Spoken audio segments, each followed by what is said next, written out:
Heute wird's nachhaltig im Tischchen Talk. Stefanie Hauer ist zu Gast, Mitglied des WEPA Sustainability Advisory Councils, Investorin, Podcasterin und überzeugte Möglichmacherin. Ein Gespräch über Verantwortung mit Wirkung, Wirtschaft mit Haltung und die Kunst, nicht nur nachhaltig zu reden, sondern nachhaltig zu handeln. Klar, inspirierend und mit der nötigen Prise Ernsthaftigkeit, ganz ohne Schwere. Das wollen Sie nicht verpassen.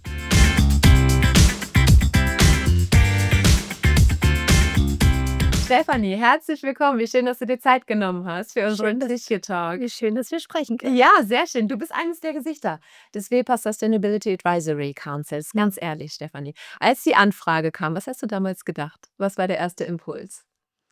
Ich habe die Anfrage ganz, ganz formvollendet per Post bekommen. Oh, nice. Ich war im Briefkasten und da war ein so großes Päckchen für mich, was sonst nicht passiert. Und ich habe das aufgemacht, da war die 75-Jahr-Geschichte von WEPA drin, das Buch, mit einem wirklich ganz stilvollen Brief von Herrn Krengel und Stefan Greta. Und die haben gefragt, ob ich mitmachen möchte. Und da dachte ich, also das ist sehr liebevoll, wie die auf Menschen zugehen. Das gefällt mir. Ja, ja. Und als du dich dann nach und nach mehr damit beschäftigt hast, wann hast du irgendwann gemerkt, ja, das ist der Punkt, da fühle ich mich wohl mit? Weil du hast so viele Aufgaben, werden wir gleich nochmal drüber sprechen. Aber was hat dich Ja, ausschlaggebend? was mich antreibt, ist die Frage, wie kann ich jeden Tag möglichst viel dafür tun, dass wir in den planetaren Grenzen bleiben. Und was ich dann schnell gelernt habe, ist, wie sehr WEPA von der Natur abhängig ist und einen Einfluss hat auf die Natur, einen negativen Einfluss. Ja? Und insofern möchte ich da unbedingt mithelfen, dass wir in eine Welt kommen, in der Unternehmen mit der Natur arbeiten und nicht gegen sie und am Ende sogar naturpositiv werden. Insofern ist das ein Unternehmen, was sehr, sehr relevant ist, um vorzuführen, wie können wir Geld verdienen und gleichzeitig so Rücksicht nehmen auf die Biodiversität, auf Wasser, auf Landnutzung und aufs Klima, dass wir auf Dauer erfolgreich sein können. Lass uns gerne noch über dich auch persönlich sprechen. Du hast in deinem Leben schon so viele verschiedene Hüte getragen und bist jetzt ja auch ganz, ganz breit aufgestellt. Du warst Managerin, Unternehmerin, Podcasterin, jetzt natürlich auch bei WEPA in einer schönen Position. Wenn du dir all diese Rollen anschaust, die dich, die Stefanie ausmachen, was ist so dieses verbindende Element zwischen allen? Was zeichnet dich da aus? Das verbindende Element. Also ich habe 1992 Abi gemacht und habe geschrieben über die Entwaldung des Amazonasgebietes. Und seitdem habe ich mich mit der Frage beschäftigt, wie können wir die Menschen dazu bringen, Rücksicht zu nehmen auf diesen Planeten. Das war immer meine Mission.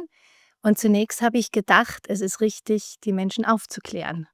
Deswegen bin ich in die Medien gegangen und habe Medienunternehmen geführt, auch weltweit am Ende. Und war eben überzeugt, wenn wir nur erklären, wenn wir die Fakten liefern, dann werden die Menschen entsprechend handeln. Heute muss ich sagen, das hat nicht so gut funktioniert, nicht gut genug. Obwohl ich auch in Häusern war, die sich sehr engagiert haben. Ich war Verlagsleiterin von der Zeit. Ich war weltweit für Bauer Media zuständig und habe da eben auch gelernt, wie gehe ich mit Menschen um, dass die reagieren, dass die etwas wollen, was für die Gesellschaft wichtig ist. Aber es hat nicht gereicht. Und das hat mich eben dazu gebracht, es weiter zu versuchen, aber anders. Ja, mir war klar, es gibt eine Sprache, die jeder versteht. Das ist die Sprache des Geldes. Wie können wir also der Natur einen Wert beimessen? Wie können wir ein Preisschild an die Leistung der Natur machen, zum einen? Und zum anderen, wie können wir auch monetär bestrafen, wenn jemand auf Kosten der anderen und der Natur insgesamt sich bereichert.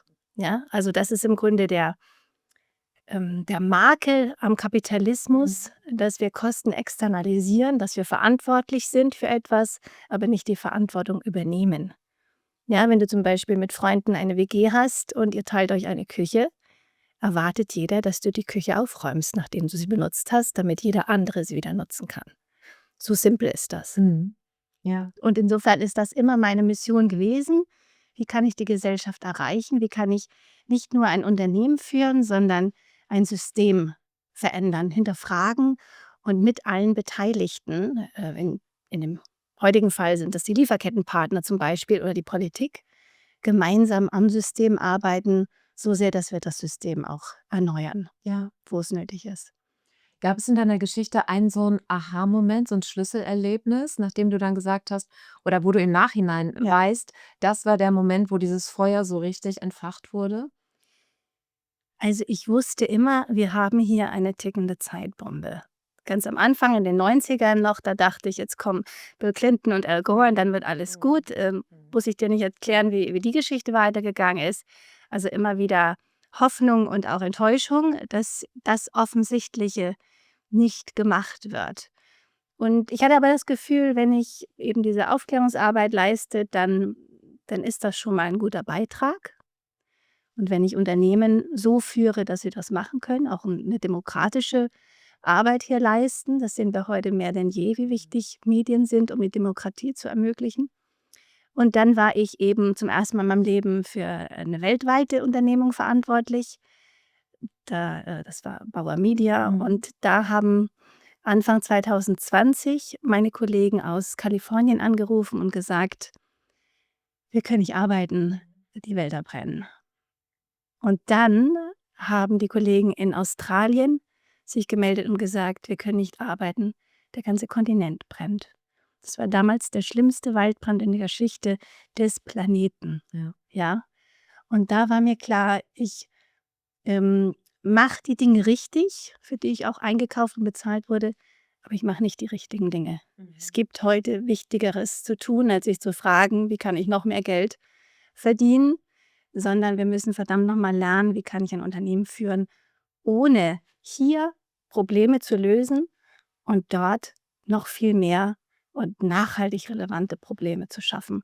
Ist einfach eine Ehrlichkeit, die ich dann auch gebraucht habe. Und dann habe ich mich sehr, sehr viel damit auseinandergesetzt. Bin richtig raus aus dem System. Ich habe richtig mein Leben losgelassen, was auch mit vielen Nachteilen verbunden ist, wenn du nicht mehr so eine Führungsaufgabe hast und Privilegien und Geld und alles.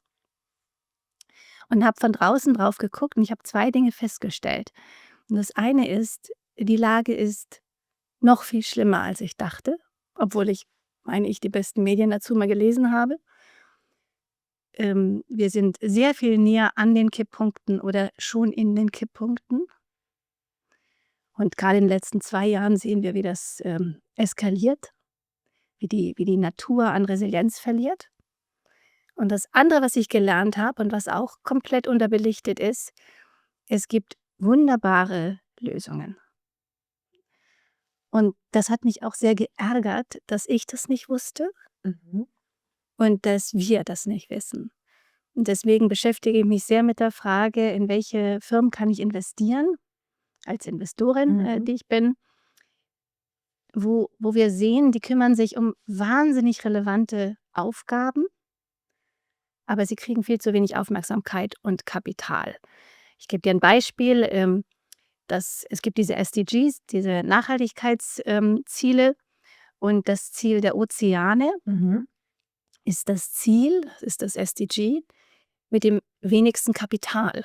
Also, am wenigsten Kapital fließt in den Bereich, der, wenn du dir den Planeten anguckst, natürlich der größte Lebensraum Ja. ist.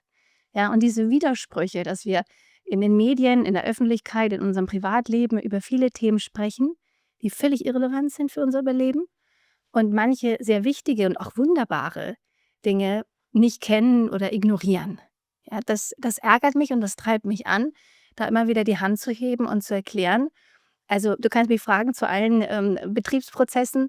Ich weiß für alle Schwierigkeiten, für alle Konflikte mit der Natur wenigstens 3, 4 Methoden, Technologien, kenne ich Startups, Mhm. die dafür eine ganz, ganz tolle Lösung haben, wenn wir es wollen. Ja, ja.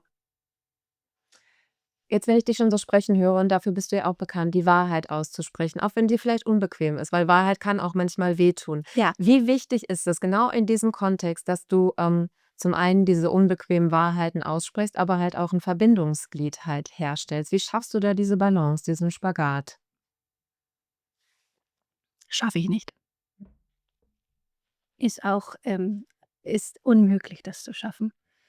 Also, ich verliere Menschen auf dem Weg oder ich überfordere sie und gleichzeitig muss ich natürlich aufpassen, dass ich bei mir bleibe, Mhm, ja? Ich werde mich nicht mehr verbiegen. Und das war nur möglich, ehrlicherweise, weil ich eben aus diesem System rausgegangen bin. Ich bin jetzt jemand, der von draußen auf die Dinge gucken kann. Ich habe diesen Luxus. Ich bin deswegen auch, glaube ich, für WEPA interessant, weil ich sage, ich habe einen Chef, das ist die Natur. Eine Chefin. Er ist ja auch immer gut, eine Frau als Chef zu haben. Ja, und da gibt es physikalische Limits, an die halte ich mich.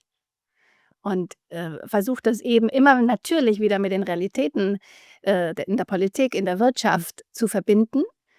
Aber machen wir uns nichts vor, das ist sehr, sehr, sehr schwierig, da immer alle mitzunehmen. Und ich habe mal gelernt, es gibt letztendlich nur 2 Gefühle, die Menschen haben. Alle anderen kannst du davon ableiten. Ja. Liebe und Angst. Liebe und Angst. Sehr gut. Hast du auch Conversations with God gelesen? Ja. Lange her. Liebe und Angst. Und so versuche ich auf die Menschen zu schauen und zu verstehen, was treibt sie an, was hält sie davon ab, das zu tun, was langfristig das einzig Wahre ist. Ich sage immer, Discipline is choosing between what you want now and what you want most. Ja, das ist natürlich wahnsinnig schwer, sich auch in Unternehmen so zu disziplinieren, dass uns klar ist, es geht nicht darum, am 31.12.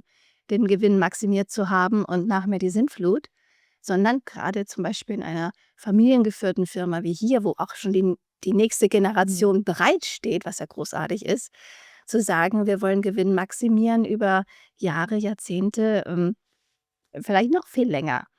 Und das ist eben der innere Kampf auch. Und hier gehört auch ganz viel Psychologie dazu. Und das beschäftigt mich eben auch heute mehr denn je.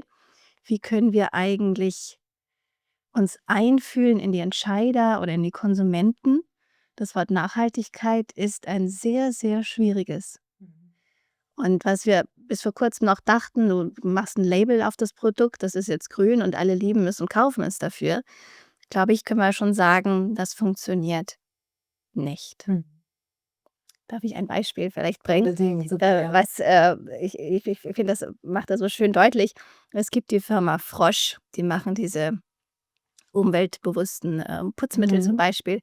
Und die arbeiten vom ersten Tag an zusammen mit dem Rheingold-Institut, mit denen ich auch in den Verlagen ganz, ganz viel gelernt habe, darüber, wie gesellschaftliche Gegebenheiten die Psyche des Konsumenten beeinflussen, wie das alles zusammenwirkt. Und der Konsument weiß zum Teil gar nicht, warum er eine Kaufentscheidung trifft oder kann es nicht formulieren oder will es auch nicht. Hier gibt es ganz viel soziale Erwünschtheit und Ängste wieder, natürlich. Und bei Frosch hat man dann herausgefunden, warum die Menschen dieses umweltbewusste Produkt kaufen. Beispiel im Vergleich zu der General oder Meister Propper. Das sind Konsumentinnen, Konsumenten, die wollen militärisch rangehen, die wollen das alles sauber machen, die wollen perfekt sein und damit vielleicht in der Familie und in der Gesellschaft glänzen.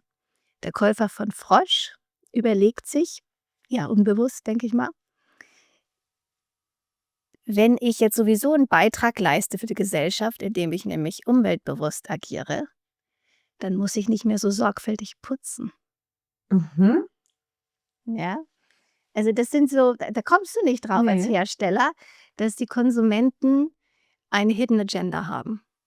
Spannend. Und mit tiefen psychologischen Analysen kommt man da ran. Man kommt nicht ran, indem man einen 5-punktigen Fragekatalog abfragt mit den erwartbaren Gründen, Preis, Qualität und so weiter. Und das sehe ich bei WEPA eben, dass sich da eine ganz neue Reise auftut, weil WEPA traditionell ja nicht direkt an die Konsumenten rangeht, sondern über den Handel.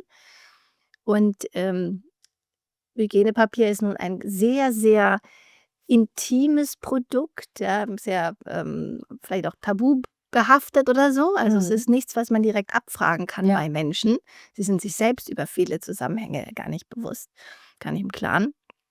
Und da zu fragen, was ist eigentlich Nachhaltigkeit? Wie können wir die so definieren, dass die Entscheider das dann auch mittragen? Ja? Und nicht wieder Ängste haben. Nachhaltigkeit ist das ist so ein 'ne kognitive Dissonanz bei den Menschen. Sie können das nicht, akzeptieren, dass wir uns ändern müssen, damit alles so bleibt. Ja, das, was eigentlich so, als wir Kinder waren, die Natur und die Tiere und so, das war alles so selbstverständlich, dass uns das weggenommen wird. Das ist 'n Ja. Schmerz. Ja. Und damit lernen wir gerade umzugehen, wie das auch in der Kommunikation dann möglich ist, Produkte, die eben regenerativ sind, so erfolgreich zu verkaufen, dass die Menschen sich damit wohlfühlen. Ja. Also, es klingt jetzt verrückt, aber an der Stelle sind wir, dass wir andere Argumente finden müssen. Absolut, super spannend. Danke da fürs Mitnehmen auch. Du hast gerade ein Thema auch schon angeschnitten. Du bist ja unter anderem auch Investorin und, unterstützt Unternehmen gerade natürlich mit dem nachhaltigen, Ansatz. Wonach schaust du da ganz konkret? Also sprich, was muss ein Unternehmen mitbringen, um dich zu begeistern? Ganz einfach. Es muss naturpositiv sein. Das Geschäftsmodell muss so aufgebaut sein, dass ich nach dieser betrieblichen Aktivität mehr Natur habe als vorher. Ja. Also, wir haben ja 9 planetare Grenzen und wir haben nur einen Planeten. Und wenn alle mit diesen Ressourcen so umgehen, dass wir bald nichts mehr haben, dann ist das auch wirtschaftlich, ein sehr, sehr großer Fehler. Ja, denn die Wirtschaft ist nur eine Unterabteilung der Natur und nicht umgekehrt. Insofern muss mein persönlicher Anspruch sein, ich investiere nicht nur Geld, ich investiere Zeit, Liebe in ein Projekt, in ein Unternehmen. Da darf ich doch bitte schön erwarten, dass das Ergebnis am Ende für alle gut sein wird und nicht eine Blutspur. Ja. Ja? Und weil es diese Geschäftsmodelle gibt, akzeptiere ich auch nicht mehr, dass es nicht versucht wird, traditionelle Geschäftsmodelle in die Richtung zu entwickeln. Ja, also ich habe zum Beispiel eine Beteiligung an einer Firma, die heißt Natural Capital. Da investieren wir in Land, das für die Viehzucht gerodet wurde. Das ist in Kolumbien und in Brasilien fangen wir jetzt auch an. Das sind die beiden Länder mit der größten Artenvielfalt auf der Welt und mit dem schnellsten Baumwachstum. Das heißt, wenn ich 1.000.000 in Land investiere, ist es dort für die Ökosysteme am besten angelegt. Ja? Und wir haben eine Methode entwickelt, wie man so der Natur auf die Sprünge hilft. Leider ist da invasives Gras ausgesetzt worden für die Viehzucht. Damit kommt die Natur nicht klar. Darum kümmern wir uns und den Rest übernimmt die Natur. Die Natur ist also unser Geschäftspartner hier und damit sehr kostengünstig und hochgradig skalierbar. Und so schaffen wir wieder Ökosysteme, es ist also eine Wiederherstellung der Ökosysteme mit Pumas und Jaguar, also was du haben willst, ist ein Traum. Und gleichzeitig, als ich das erste Mal da war, wurde mir bewusst, wie wichtig das ist, auch zu verstehen, du hast für eine Kuh, die gezüchtet wird, 1 Hektar Land gerodet. Das ist in der artenreichsten Region der Welt. Also wir reden über Millionen oder Milliarden von Tieren, klein und groß, die sterben, damit diese eine Kuh lebt und dann auch stirbt. Und als Konsumenten sehen wir oft das Tierwohl von diesem gezüchteten Tier, aber überhaupt nicht die Lieferkette. Ja? Wo kommt das Futter her? Das ist, also wir blenden 95% des Schadens aus und wir sehen nicht the big picture. Und das ist mir wichtig, oder dann bin ich beteiligt an einer Firma, die das auch sich auf die Fahne geschrieben hat, zu renaturieren, und zwar den Meeresgrund. Habe ich nämlich gelernt, dass Seegras 35 Mal so schnell CO2 aufnimmt wie zum Beispiel die Fläche im Amazonasgebiet. Oh, wow. Ja, das ist eine total unterbelichtete Welt, buchstäblich. Die Ozeane nehmen sehr, sehr viel CO2 auf und speichern das im Boden. Und wenn wir zum Beispiel über Bodenschleppnetze das wieder aufkratzen, kommt das alles raus. Wir haben ja so einen CO2-Kreislauf, der von der Natur sehr, sehr gut gemanagt wird.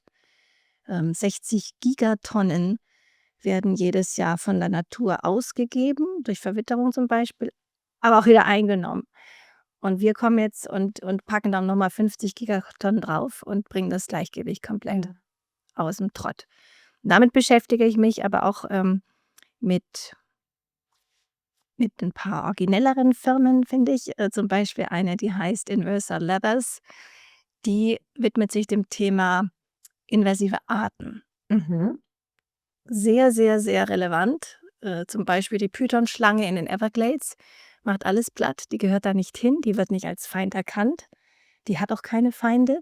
Insofern reden wir über 30, 40, 50% der Population, die streckenweise von invasiven Arten zerstört wird. Und da bin ich beteiligt an einer Firma, die schicke Handtaschen und Schuhe macht aus Python-Schlangen. Okay. Und also Menschen dafür Geld gibt, dass sie diese Tiere einsammeln. Ja. Und es ist also so, und das mag ich gerne, je mehr Handtaschen du kaufst, umso besser für die Ökosysteme. Okay. Ja. Schöner Twist. Ja. Und das sind, also da habe ich auch andauernd neue Firmen, die mich begeistern, die zeigen, es ist möglich, es bringt Spaß, es ist eine sehr kreative Entwicklung und man muss halt die richtigen Ziele sich setzen. Ja. Und ich finde es übrigens, es sind keine ehrgeizigen Ziele. Es ist nicht ehrgeizig, finde ich, wenn ich überleben will und wenn ich meinen Kindern sagen will, ich habe für euch gesorgt. Absolut. Ja? Und wenn wir Unternehmen haben, die nicht naturpositiv sind, sondern nur ein bisschen weniger schlecht, dann kann ich meinen Kindern sagen, ich habe nochmal 3 Monate für euch rausgeholt und dann überschreiten wir die Kipppunkte. Ja. Das ist nicht mein Anspruch. Ja. Super schön. Danke dir fürs Mitnehmen auch an diesem Punkt. Lass uns jetzt, wo wir auch gerade bei Unternehmen waren, super gerne bei WEPA ein bisschen einsteigen. Ja. Weil wir auch da schon angerissen haben, welche Herausforderungen die gesamte Industrie, WEPA natürlich auch als Unternehmen, vor welchen Herausforderungen wir stehen, auch gerade wenn wir von dem Begriff Nachhaltigkeit stehen. Und du hast gerade schon sehr schön skizziert, was da für Herausforderungen einfach dranhängen, gerade wenn es um den Endverbraucher geht. Warum ist es genau in dieser Industrie entsprechend dann auch so wichtig, dass Menschen wie du, ganz ähnlich wie als wenn du als Investorin einsteigst, auch hier bist du mit Herzblut mit dabei und gibst dein Wissen und Impulse halt mit rein. Wieso profitiert davon, ja, vielleicht nicht nur WEPA, sondern auch eine gesamte Industrie? Das ist eine schöne Frage. Es ist fast eine Suggestivfrage. Warum profitieren alle von meiner Existenz? Wow. Nein, warum haben wir eine Verantwortung, Ja. dahin zu gucken? Und ich finde es großartig, dass die Familie Krängel das macht. Da gibt es leider nicht so viele, die das so ernst nehmen und so gut verstehen und auch nicht nur inhaltlich verstehen, sondern mit dem Herzen dabei sind. Ja, das ist wichtig. WEPA ist auf einem Weg, der wahnsinnig aufregend ist. Ja, also für eine Führungskraft oder jemanden, der sich für Wirtschaft interessiert, ist das jetzt die spannendste Zeit, weil wir uns selbst neu erfinden, weil wir die Idee von Wirtschaft neu erfinden, weil wir diesen speziellen Markt neu erfinden. Ja. Es wird also nicht reichen zu sagen, wir wollen diese Firma verbessern oder optimieren, sondern wie stellen wir uns den Markt der Zukunft vor und wie können wir darin nicht nur bestehen, sondern ihn gestalten und anführen. Und das klingt jetzt ein bisschen pathetisch, aber es ist so, ja, denn wir reden über 100 Millionen Tonnen Frischfaser, die auf der Welt für Toilettenpapier verbraucht werden. Das ist verrückt. Es ist verrückt, die artenreichsten Gebiete dieser Welt dafür zu verwenden, dass Hygienepapier hergestellt wird und das einmal zu benutzen und dann war's das. Das ist alles irrsinnig und es kann auch auf Dauer nicht so weitergehen. Ja, wir werden immer weniger fruchtbaren Boden haben, wir verlieren Wälder, die sind sowohl in Südamerika als auch in Nordeuropa an den Kipppunkten. Also wir wissen alle, das geht so nicht weiter. Und deswegen muss das Ziel sein, regenerativ zu sein. Und ich bin sehr gerne mit den Kollegen und Kolleginnen unterwegs bei WEPA, weil die sich aufgestellt haben, methodisch und kulturell diese Führungsaufgabe anzunehmen. Weil sie es wollen. Also es geht nicht nur ums Können, die können das, sie haben finanzielle Mittel, sie haben methodische Erfahrung, die technischen Anlagen, die sind State of the Art. Aber vor allen Dingen geht es darum, ob sie etwas wirklich wollen. Und das nehme ich der Truppe ab. Da haben wir auch lebendige Gespräche, sag ich mal. Weil ich natürlich immer in der Rolle bin desjenigen, der challenged. Absolut. Ja. Und die denken, oh, jetzt kommt die schon wieder und sagt, das muss schneller gehen. Ich vergleiche eben immer die physikalischen Limits mit dem, was wir machen. Und wir sind nach wie vor nicht im Soll. Aber bei WEPA ist jetzt so eine Dynamik entstanden und auch wirklich sind Grundlagen, natürlich hervorragende Verbindungen auch zu den Lieferkettenpartnern in beide Richtungen. Mhm. Das ist super wichtig, denn wir reden eben nicht über Unternehmensführung, sondern die Führung und die Neuerfindung eines ganzen Systems. Und wenn Weber zum Beispiel das als Dramatik erkannt hat, dass wir nicht in Kaskaden denken, dass wir Frischfasern nehmen, um damit eine Nutzung zu ermöglichen, die quasi am Ende von dieser Rezyklierphase sein sollte. Du solltest eigentlich Frischfaser nehmen und da werden Bücher draus gemacht und Karton, Karton, Karton, Karton.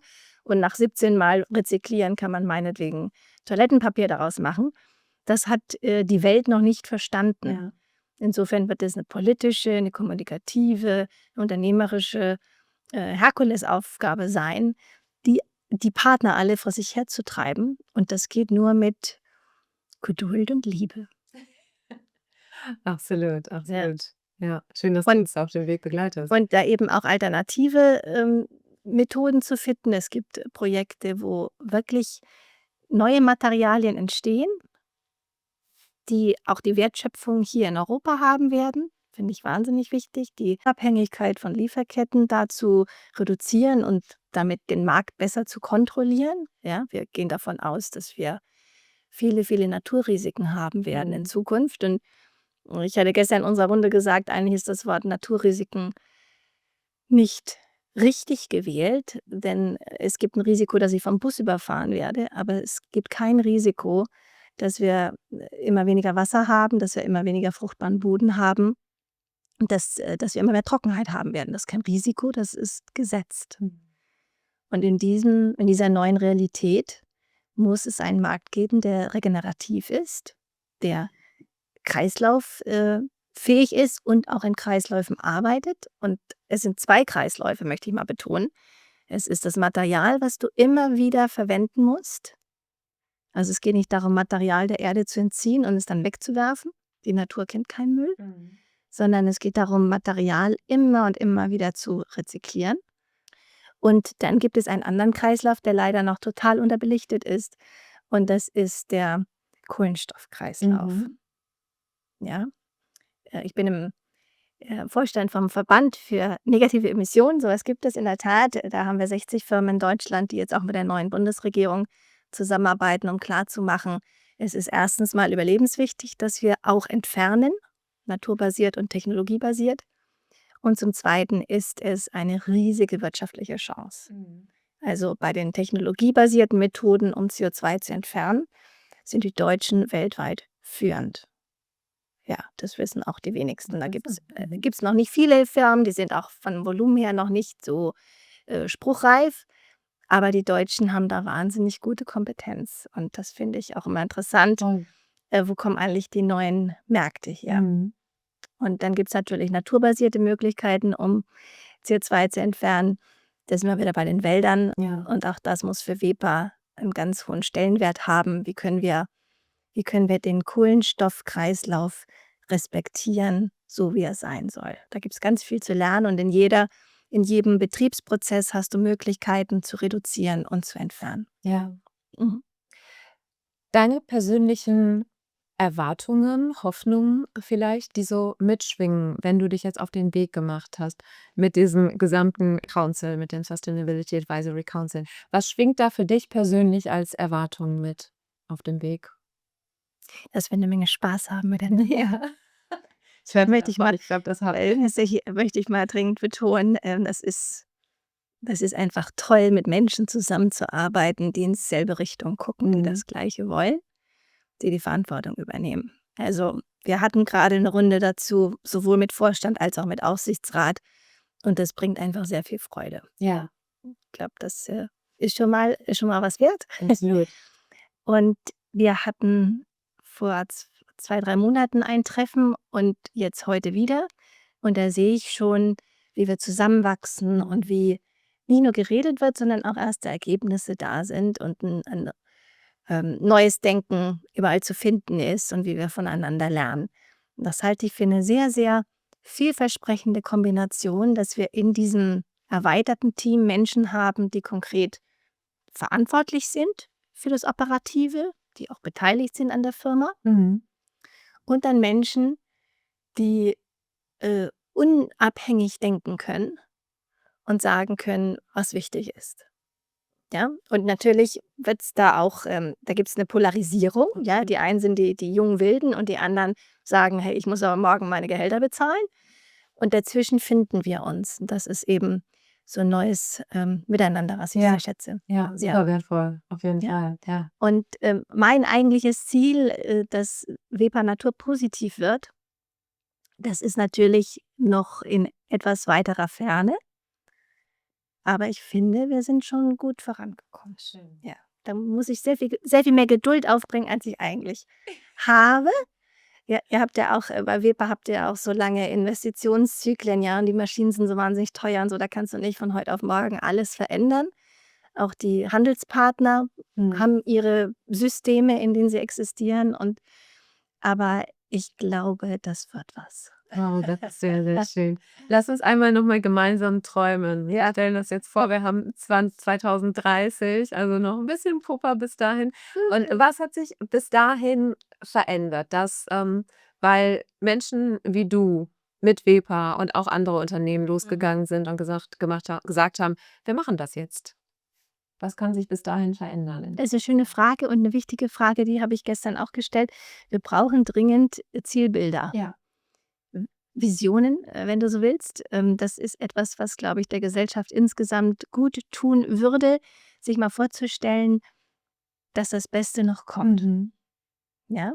Und dass wir an einen Punkt kommen, wo wir im Einklang sind mit allem. Also, und das Soziale haben wir jetzt noch gar nicht angesprochen. Das gehört natürlich dazu, dass wir das Gefühl haben, so kann es weitergehen und so ist es in einer Balance. Ja. Ja?